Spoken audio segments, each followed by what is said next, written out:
ಗದಗ ಜಿಲ್ಲೆ ಬೆಳದಡಿ ಗ್ರಾಮದಲ್ಲಿ ಜಿಲ್ಲಾ ಬಿಜೆಪಿ ವತಿಯಿಂದ ಪಂಡಿತ್ ದೀನ್ ದಯಾಳ್ ಉಪಾಧ್ಯಾಯ ಪ್ರಶಿಕ್ಷಣ ಮಹಾ ಅಭಿಯಾನದ ಅಂಗವಾಗಿ ಜಿಲ್ಲಾ ಪ್ರಶಿಕ್ಷಣ ವರ್ಗ ನಿನ್ನೆ ನಡೆಯಿತು.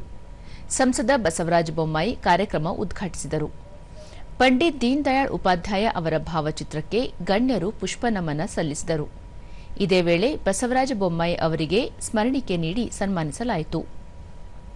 ನರಗುಂದ ಶಾಸಕ ಸಿಸಿ ಪಾಟೀಲ್, ವಿಧಾನ ಪರಿಷತ್ ಸದಸ್ಯ ಎಸ್ವಿ ಸಂಕನೂರ್, ಮಾಜಿ ಶಾಸಕ ಕಳಕಪ್ಪ ಬಂಡಿ, ಗದಗ ಜಿಲ್ಲಾ ಬಿಜೆಪಿ ಅಧ್ಯಕ್ಷ ರಾಜು ಕುರುಡಗಿ ಸೇರಿದಂತೆ ಇತರರು ಪ್ರಶಿಕ್ಷಣ ವರ್ಗದಲ್ಲಿ ಉಪಸ್ಥಿತರಿದ್ದರು.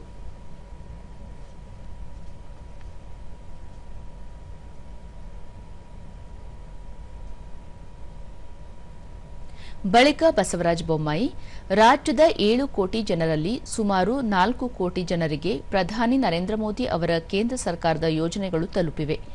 ಬಡವರಿಗೆ ಮನೆಗಳ ನಿರ್ಮಾಣ, ಕುಡಿಯುವ ನೀರಿನ ವ್ಯವಸ್ಥೆ, ಅಡುಗೆ ಅನಿಲ ಪೂರೈಕೆ, ಯುವಕರಿಗೆ ಉದ್ಯೋಗ ಸೇರಿದಂತೆ ಅನೇಕ ಜನಪರ ಯೋಜನೆಗಳನ್ನು ಜಾರಿಗೆ ತರುವ ಮೂಲಕ ಪ್ರಧಾನಿ ಅವರು ದೇಶದ ಅಭಿವೃದ್ಧಿಗೆ ಶ್ರಮಿಸುತ್ತಿದ್ದಾರೆ ಎಂದು ತಿಳಿಸಿದರು.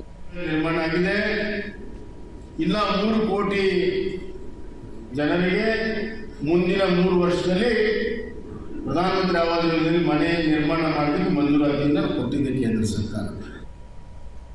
ಶಾಸಕ ಸಿಸಿ ಪಾಟೀಲ್, ಭಾರತವನ್ನು ಅಭಿವೃದ್ಧಿಶೀಲ ರಾಷ್ಟವನ್ನಾಗಿಸುವಲ್ಲಿ ಪ್ರಧಾನಿ ನರೇಂದ್ರ ಮೋದಿ ಅವರ ಸತತ ಪ್ರಯತ್ನದ ಫಲವಾಗಿ ಇಂದು ಜಗತ್ತಿನ ಭೂಪಟದಲ್ಲಿ ಉತ್ತಮ ಸ್ಥಾನ ಪಡೆದುಕೊಂಡು ಶಕ್ತಿಶಾಲಿ ದೇಶವಾಗಿ ಹೊರಹೊಮ್ಮುತ್ತಿದೆ ಎಂದು ಹೇಳಿದರು. ರಾಷ್ಟ್ರೀಯ ಪಕ್ಷ ಇರಬೇಕಾಗಿದೆ. ಇವತ್ತಿನ ದಿಶೆಯಲ್ಲಿ ಸದೃಢ ಭಾರತಕ್ಕಾಗಿ ಸದೃಢ ಪಕ್ಷ ಅಂದ್ರೆ ಅದು ಏಕೈಕ ಪಕ್ಷ ಭಾರತೀಯ ಜನತಾ ಪಕ್ಷ.